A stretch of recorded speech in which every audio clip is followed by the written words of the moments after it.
Dear Sylvia, there's a reason I don't ever open up to people. Omega! Omega!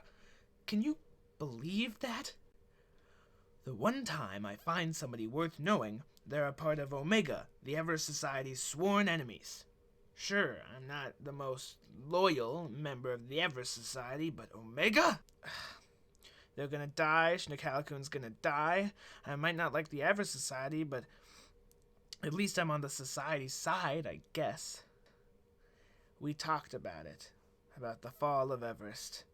It would have been nice to mention that they were actually a member of the Society whose one goal is to make Everest fall.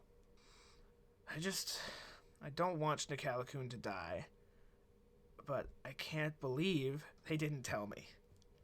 D.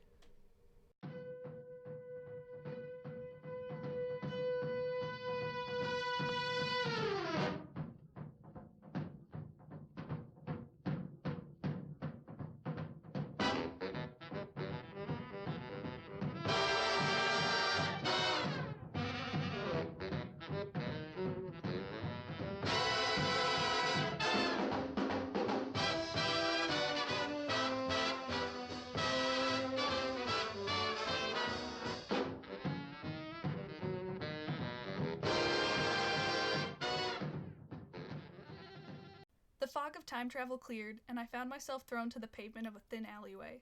I picked up the time machine and headed back to Shnicalikoon's apartment. When I arrived at the entryway, I saw Bedford exiting the building. Already rushing to Shnicalikoon's apartment, I broke out in a sprint to catch up to him. "What are you doing?" Bedford turned around, startled. Oh, hello there, Miss Lark. Bedford! Where do you think you're going? I was going to get bagels from me and Shnicalikoon. Do you want one? I was back in time, and there's no plan. No, I don't want a bagel. Fine, have it your way. So then, how was the past? Is there even a plan? No. Not for that trip. Then why did you send me into the past? Just to get your bearings. Really? No, I just got excited and we jumped the gun. Okay, so how can we be prepared for the next trip? By getting an Asiago cream cheese bagel? I don't want And talking about the plan over food. Okay. We entered the bagel store. Bedford ordered a bagel for himself and one for Shnicalikoon. I got a plain bagel with strawberry cream cheese. We picked a table that was far away from the main storefront as to keep our conversation private. Nothing like a bagel to brighten the spirit. The plan, Bedford. The plan. I was getting to it. You'll need an alternate identity, of course. You can't interview as Bethany Lark from the 21st century. Interview? Oh, yes. The plan is to get you into the Everest Society. So, an interview is needed. You'll need new clothes as well, and I have some period-appropriate clothes that I could lend you. Wow, you really do have a plan. You know, this would have been kind of nice before you threw me into the past. Yeah, I'm sorry, okay? We'll use the plan from now on, and everything will be great. Do you have an alias prepared for me, too? Actually, I do. When you are back in time, you'll be known as Florence Olivier. You moved from France to the States. Oh, do you know French? You are so lucky that I do. Luck's got nothing to do with it. Anyways, you moved to the States and are looking for a job. You heard about the Everest Society and thought to give them a try. Is that it?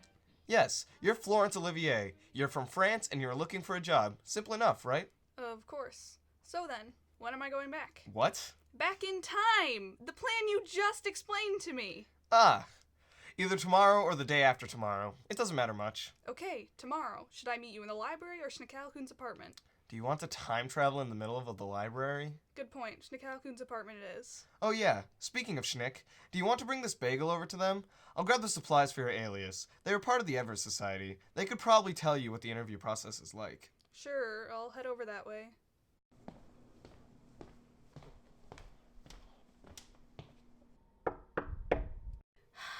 What is it now? Who is this?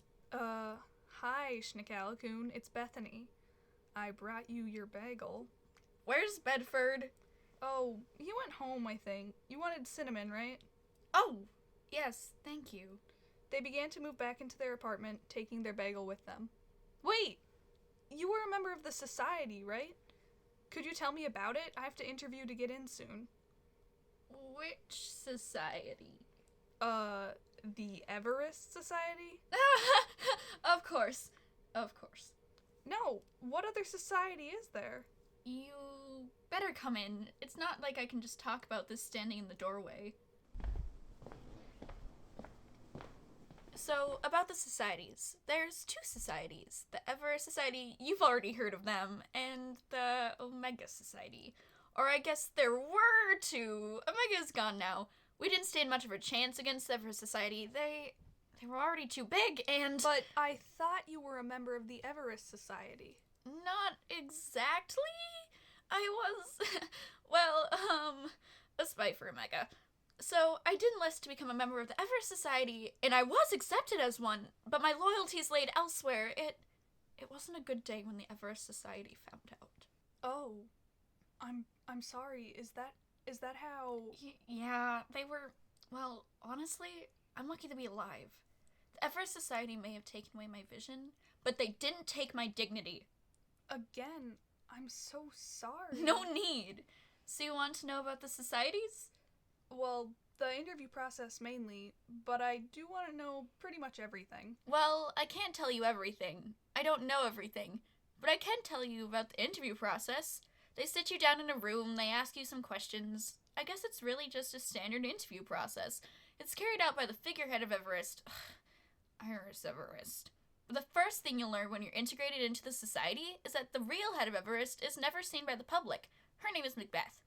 You'll only see her infrequently, probably, although if you're trying to destroy the time machine, you might run into her once in a while. Hopefully not, though. Hopefully. Although you probably wouldn't want to run into the figurehead even more. What? Why? Just generally avoid anyone in a position of power. Okay, then. Thank you, Shnicalikoon. Sure, you can call me Schnick. Okay, Schnick.